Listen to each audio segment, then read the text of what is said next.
Muito boa tarde, Santa Catarina. Está começando mais um Jogo Aberto SC para todo o estado. Hoje é dia 15 de setembro, segunda-feira. A Série B tem um novo líder, mas ele continua sendo o catarinense. Sobre isso e muito mais, a gente vai falar no programa de hoje. Olha só. Com um novo comando técnico e sem brasão, Inter de Lages consegue vitória magra e mantém a liderança da Série B. Com falha bizonha do goleiro, Metropolitano perde a chance de garantir a classificação dentro de casa. Um lance isolado, mas que eu sou responsável, até porque eu sou o comandante. Jack começa perdendo, busca empate fora de casa e acaba perdendo a liderança. E o mais importante é que saímos daqui com um ponto, né? Que vai ser muito importante na nossa caminhada. Na raça e com gol do ídolo, Avaí volta a vencer dentro da ressacada e assume a liderança da Série B. Agora a gente tem uma liderança e consegue uma gordura do quinto colocado. Na estreia do novo comandante, Chape volta a vencer e se afasta da zona de rebaixamento. Se dedicando e cobrando um do outro para que possa fazer um pouco melhor e aí sim você consegue sair do sufoco. Figueira é goleado fora de casa e perde invencibilidade de 8 jogos. Criciúma vence dentro do Heriberto Wilson e fica na porta de saída da zona de rebaixamento. O Criciúma tem um modelo de jogo, uma ideia de jogo bem clara. E para comentar tudo isso, também responder a sua pergunta, ele já está aqui nos nossos estúdios, Cláudio Miranda, o Polivalente. Manda sua pergunta pra gente no facebook.com/Jogo Aberto e no Twitter e no Instagram, @Jogo Aberto SC. A gente vai para uma rápida parada e daqui a pouco a gente volta com tudo sobre o futebol catarinense.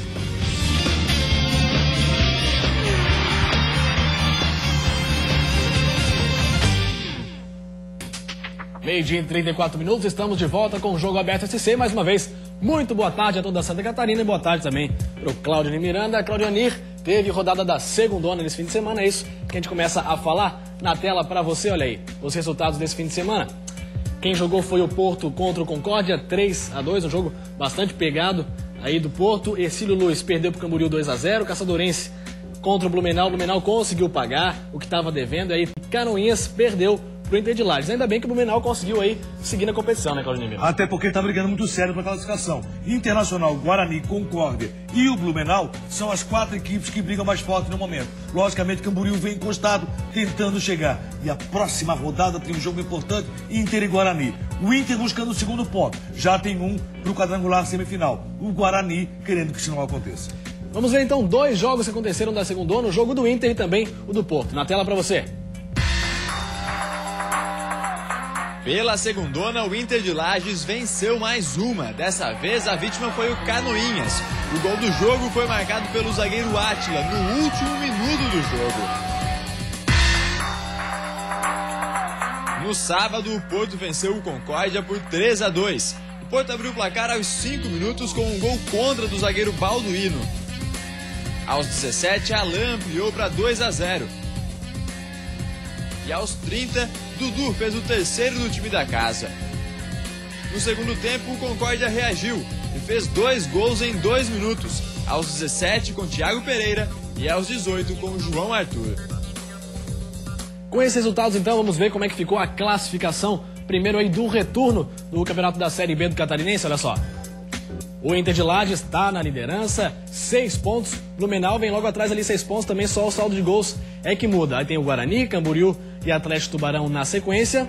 Depois, virando a página da tabela, Porto com 3 pontos, Concórdia com 1 ponto, Caçadorense em 8º com 1 ponto e Canoinhas e Ercílio Luz ainda não pontuaram, estão em 9º e em 10º. E agora, vamos ver a classificação geral. Lembrando que é campeão do primeiro turno contra campeão do segundo turno e também mais 2 por índice técnico. Esses vão formar o quadrangular final.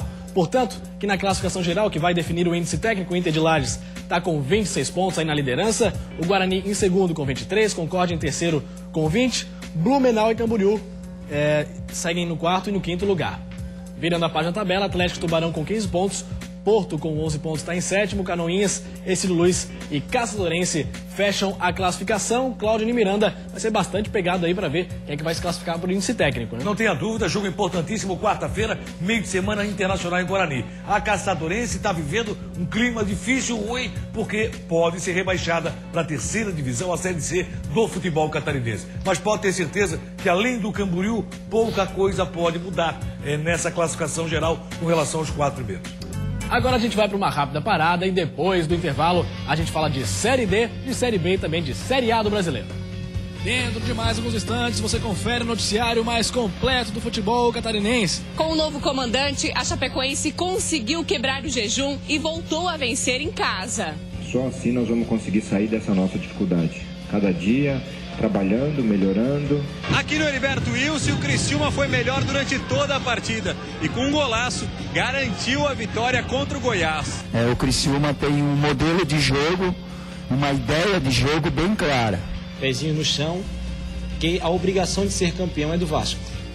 A equipe de casa pressionou o Joinville no final e o mais importante é que saímos daqui com um ponto, né? Todos os times de Santa Catarina num só programa. Isso é Jogo Aberto SC.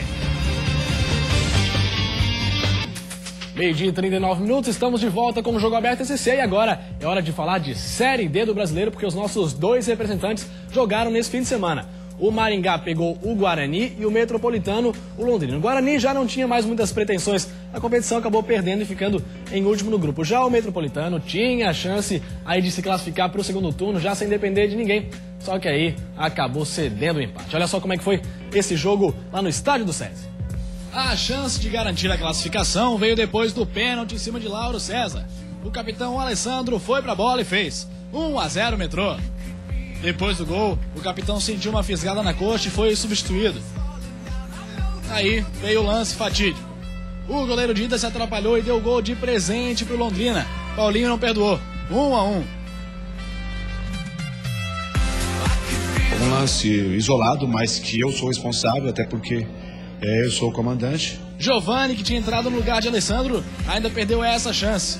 Agora, o Metrô vai ter que buscar a vitória contra o Boa Vista e ainda torcer por um resultado ruim do Penapolense. Quem não acreditar não vai, né? Só vai pra lá quem acreditar.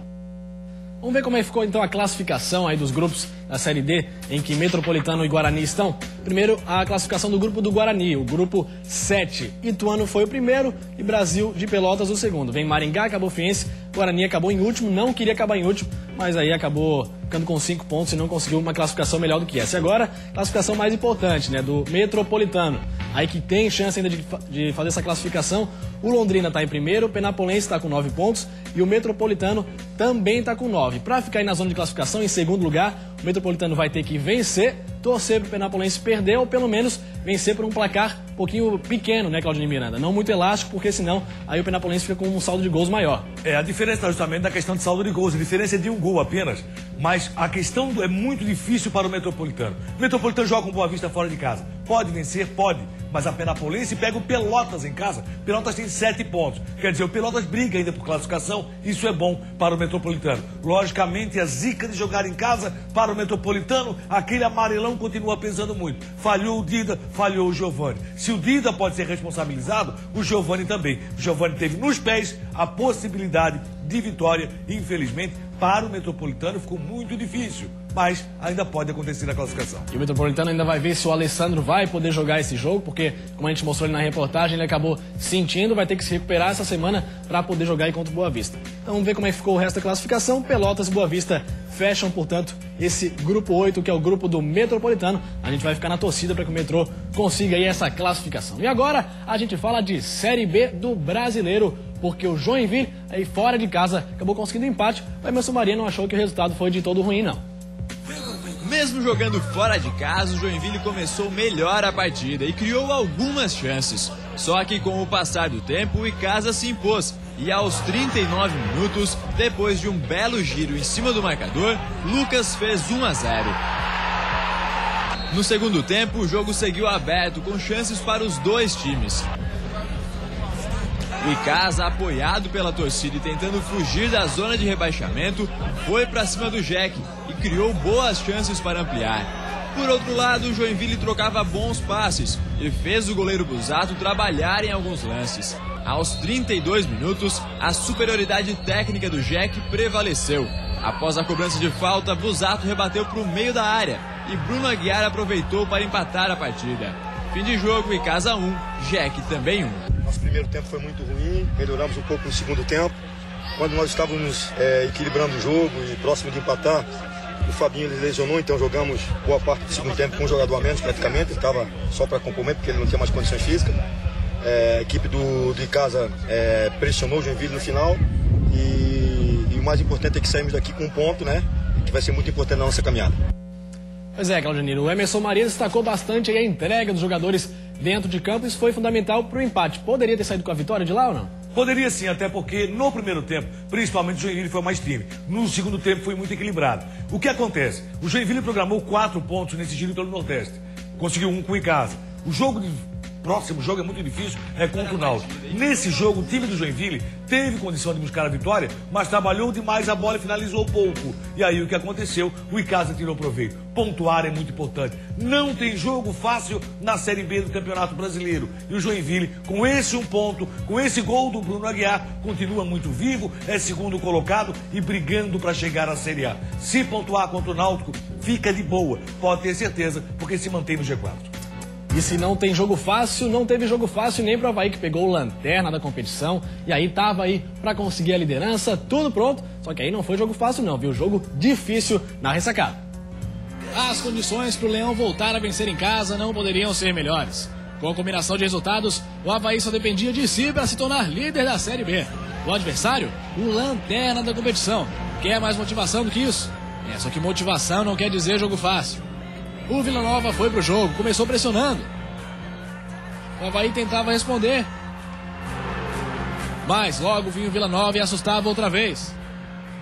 E a cada vez que o Avaí perdia uma chance,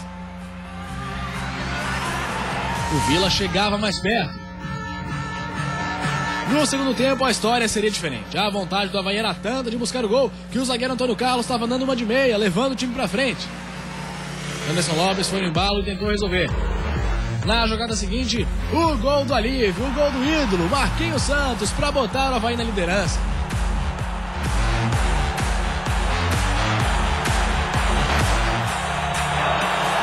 Só que em vez de tranquilizar o Leão, o gol parece ter deixado o time mais ansioso.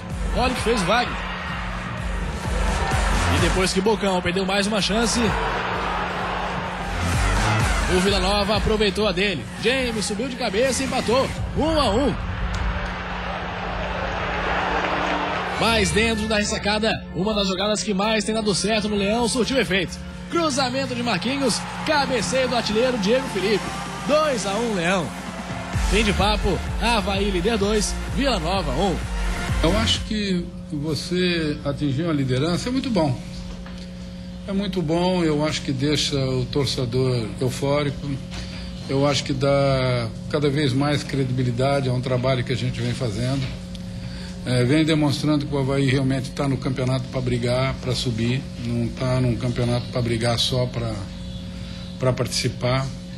A gente foi líder em 2006, mas muito cedo e, consequentemente, não conquistamos o nosso objetivo. Agora a gente tem uma liderança e consegue uma gordura do quinto colocado. Eu, no meu modo de ver, é claro que a gente quer mais uma estrela amarela, mas pezinho no chão. Que a obrigação de ser campeão é do Vasco. A gente não pode carregar uma obrigação de ser campeão. Daqui a pouco o Claudioniro Miranda fala se realmente tem chance de ser campeão o Avaí, se pode carregar essa estrela amarela aí no peito, mas vamos ver agora o que está pensando no facebook.com/jogo aberto, torcedor do Avaí. Emanuel Guizo fala: destaco desse time do Avaí 3 jogadores, Antônio Carlos, Anderson Lopes e principalmente Diego Felipe, que é um volante que além de marcar, usa muito bem a cabeça. Abraço pessoal do Jogo Aberto, abraço para Emanuel Guizo, realmente Claudioniro Miranda, o Avaí vem muito bem e o Diego Felipe tem sendo um destaque desse time, né? Para sacar mais 2 jogadores, Wagner goleiro que falhou naquele lance verdade, mas acabou não originando o gol para o adversário e que vem fazendo excelentes jogos e boas defesas. E também o Pablo. O crescimento do Pablo como zagueiro do Avaí é algo impressionante. A zaga do Avaí está muito bem. O jogo também foi difícil, tão difícil como foi para o Joinville. O Vila Nova jogando aqui como lanterna do campeonato. Partiu para cima, fez boas jogadas, criou condições e o Wagner teve que trabalhar também bastante nesse jogo. O bom é que o Avaí chegou à vitória. Um excelente trabalho que vem fazendo um dos atacantes azurras, Anderson Lopes, que foi até assistente. Ele tentou, o goleiro do Vila pegou muito, mas se apresentou bem Anderson Lopes de novo pelo time havaiano. Um jogo que parecia fadado a ser empate pela condição de igualdade entre os dois times. No primeiro tempo, Vila Nova jogou muito. No segundo, deu mais Avaí. O que é importante? A Avaí é líder? Não, o importante é que a Avaí está no G4 e tem gordura para queimar. Isso é muito interessante. Tem mais uma dentro de casa que pode manter a liderança. Qual é o papel havaiano? Chegar à primeira divisão do futebol brasileiro, sendo ou não campeão. Se for campeão, melhor, mas eu vejo muita dificuldade para o Avaí levar o caneco. Pois é, como disse o Marquinhos, quem tem o dever aí é o Vasco ser campeão. O Avaí, aí atrás, quem sabe, conseguir também essa estrela. Vamos ficar aí na espera. Mas vamos ver primeiro aí como é que ficou a classificação da Série B nesse momento. O Avaí é, portanto, o líder da competição, tem 41 pontos, seguido de perto por Joinville, Vasco e Ceará. O Joinville tem 40, Vasco 39 e o Ceará 38 pontos. Virando a página da tabela, vamos lá. Lá no Z4 tem Bragantino com 23 pontos, o Icasa com 20, a Portuguesa tem 17 e o Vila Nova aí que jogou contra o Avaí continua na lanterna da competição com 14 pontos. E agora eu tenho um recado para você. Atenção, você tem casa, empresas de cobrança não param de ligar? Ou então você está com tudo em dia, mas acha que a sua parcela está muito alta? Eu tenho a solução para você.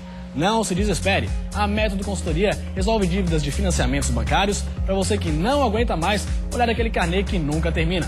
A Método Consultoria reduz seu financiamento em até 70%. Você não vai precisar devolver o seu veículo e muito menos perder o que já pagou. Preste atenção, você pode reduzir sua dívida em até 70%. Não perca mais tempo. Faça valer seus direitos e ligue hoje. O cálculo é gratuito. Isso mesmo, você liga e por telefone os consultores da Método Consultoria vão avaliar o seu caso. Não perca tempo. Ligue agora para 3348-0503, 3348-0503 e solicite o seu cálculo gratuito. Fechado? Fala agora de Chapecoense, de Série A, porque a Chapecoense realmente voltou a vencer e venceu bonito na estreia do novo técnico. Com o novo comandante, a Chapecoense entrou em campo disposta a mudar o cenário que estava vivendo há várias semanas. Quem chegou com perigo foi o Sport, nesta cobrança de falta de Patrick, mas a bola foi para a linha de fundo. A Chapecoense tentou em uma jogada de Leandro que mandou para Dedé, mas o volante chutou muito fraco e desperdiçou. Igor Fernandes, neste chute cruzado, mandou para o gol, mas Danilo fez uma boa defesa. Neste lance, Camilo passou para Leandro, mas Ferron afastou o perigo para o time pernambucano. Com o auxílio de Celso Rodrigues, o novo comandante da Chapecoense fez várias orientações para os atletas durante a partida. Conversas de comandante para os atletas que deram resultados. Após essa cobrança de falta no rebote, o zagueiro Douglas Grolli abriu o placar para os donos da casa. No segundo tempo, Thiago Luiz precisou apenas de 17 segundos para ampliar para a Chapecoense. O Sport tentou com Patrick, mas Danilo afastou o perigo. Neste lance de Rodrigo Biro e Patrick, o juiz marcou o pênalti. Felipe Azevedo cobrou e descontou para o Sport. Mas em uma cobrança de falta de Camilo, mais uma vez, Douglas Grolli ampliou para os catarinenses. Fim de partida, Chapecoense 3, Sport 1. Jorginho conseguiu motivar os atletas, a Chapecoense fez o dever de casa, venceu o Sport. E além dos 3 pontos, o time catarinense começou a reagir no campeonato para se manter na Série A. É que o dia a dia faz com que você melhore cada vez mais, só assim nós vamos conseguir sair dessa nossa dificuldade. Cada dia, trabalhando, melhorando, se dedicando e cobrando um do outro para que possa fazer um pouco melhor e aí sim você consegue sair do sufoco.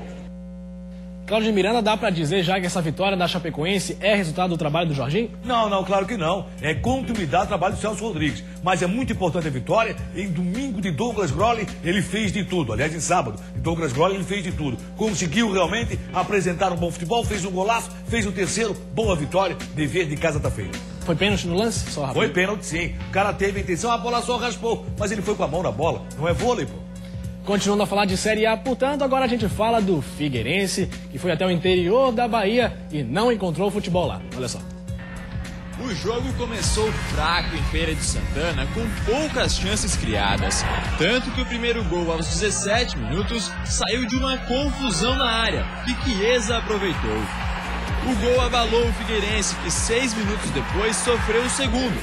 Novamente Chiesa, dessa vez num belo chute colocado. O Figueira tentava responder com chutes de fora da área, mas a pontaria... No fim, Maxi Biancucci fez o terceiro do Bahia e decretou o fim da invencibilidade alvinegra, que já durava 8 jogos. Os dois times saíram reclamando do gramado no estádio Joia da Princesa. Foram muitos erros de passe e chances desperdiçadas por conta do péssimo estado do campo. Claudionir Miranda, realmente o gramado era muito ruim lá no Joia da Princesa, mas era ruim para os dois lados, né? Só que o Bahia estava um pouco mais acostumado, já jogou no Joia da Princesa tanto que foi obrigado a jogar lá porque estava subpilotado. Uma punição burra que eu não entendi até agora do SJD. Gramado péssimo, Figueirense não entrou no jogo. Gente, o que é que aconteceu no primeiro gol? O Ney subiu, não achou nada, acabou atrapalhando o Marquinhos, a bola bateu no Ney e acabou sobrando então pro Chiesa fazer. Olha só, Ney subiu, não achou nada, sobrou limpinha pro Chiesa que fez o gol no cabecinho. E no lance o Marquinhos ainda bateu na bola e bateu nas costas do Ney e voltou. O Marquinhos ficou sem ação. Na hora que sobe, ó o Ney, aí acaba errando, Marquinhos fica sem ação, a bola bate nele e acabou sofrendo Figueirense primeiro gol. Quem fizesse o primeiro gol provavelmente venceria o jogo. Olha aqui, ó, tinha que brigar contra o gramado para depois tentar jogar. Figueirense não entrou no jogo, perdeu a invencibilidade e tomou 3-0, que passa a ser uma goleada, logicamente. Mas agora é voltar para casa e voltar a apresentar o seu futebol. Não vamos responsabilizar só o Ney, mas o Ney não consegue jogar bem pelo time do Figueirense. A falar do Claudionir Miranda, agora a gente fala de Criciúma, porque dentro do Heriberto Wilson, finalmente o Tigre voltou a marcar e também a vencer. Tá ali na porta, quase saindo da zona de rebaixamento. O Criciúma jogou melhor e as 3 primeiras grandes chances de gol foram com Paulo Baier. Cruzamento de Zé Carlos e o meio-campo desviou. Renan fez boa defesa. Na segunda, Paulo Baier ficou cara a cara com o Renan, mas parou nas mãos do goleiro. Já no lançamento de Giovani, Baier mais uma vez bateu em cima de Renan. Na única boa chance do visitante no primeiro tempo, Giovani saiu jogando errado. A bola sobrou para Samuel, que bateu para fora. Já no segundo tempo, o Criciúma continuou pressionando. Nesta chance, Serginho cabeceou para fora. O Goiás respondeu com o Thiago Mendes, que cruzou para Eric. De voleio, o atacante mandou para fora. O Criciúma criava as melhores chances, mas não conseguia balançar as redes. E depois de quase 700 minutos sem marcar no Brasileirão, Luiz Felipe recebeu a bola e fez isso aí. De fora da área mesmo, o lateral encheu o pé e marcou um golaço. 1-0 Criciúma. O que tu pensou ali na hora que bateu pro gol? Acho que só pedi pra bola entrar, né? E acabou entrando, então... Acho que é só agradecer a Deus mesmo e o grupo que a gente tem. O visitante ainda chegou bem com o Eric, mas Luiz garantiu a vitória do Tigre. Placar final 1-0. Nós perdemos 3 pontos, isso é claro, tá óbvio, né? Mas estamos vivos, estamos inteiros, estamos ligados e vamos nos preparar agora para o adversário próximo, né? Que é o Atlético. Hoje o Criciúma tem um modelo de jogo, uma ideia de jogo bem clara. Qualidade para jogar de posse de bola, ousadia, criando e sem a bola uma equipe extremamente competitiva. Então os atletas entenderam a ideia. Daqui a pouco o Claudionir comenta a situação do Tigre, mas vamos ver como é que ficou a situação na tabela. Portanto, nesse momento aí, o Cruzeiro é o líder da Série A, tem 46 pontos. O São Paulo vem ali encostando em segundo, 42 pontos. Internacional terceiro com 37. Corinthians com 36 fecha o G4. Virando a página da tabela, começa a aparecer os catarinenses. Figueirense, 13º, tem 25 pontos. E a Chapecoense, 23, vem logo atrás em 14º aí, com essa última vitória. E depois no Z4, o Criciúma está abrindo Z4, mas está quase saindo. 17º, 21 pontos. O Coritiba é 18º com 20. Bahia e Vitória fecham a classificação da Série A. Claudionir Miranda, uma grande vitória do Criciúma, também aí quase saindo da zona de rebaixamento. Vitória incontestável pelo futebol que apresentou, jogou muito mais que o time do Goiás, mereceu o resultado do time do Criciúma, agora tem um problema, confronto de catarinenses na quarta-feira, Figueirense e Criciúma. Bicho, vai pegar, galera. Vai ser um jogaço, a gente vai acompanhar. Te dá tchau pra você, Claudionir Miranda, e um abraço pra você aí de casa. Amanhã a gente volta com o Jogo Aberto SC.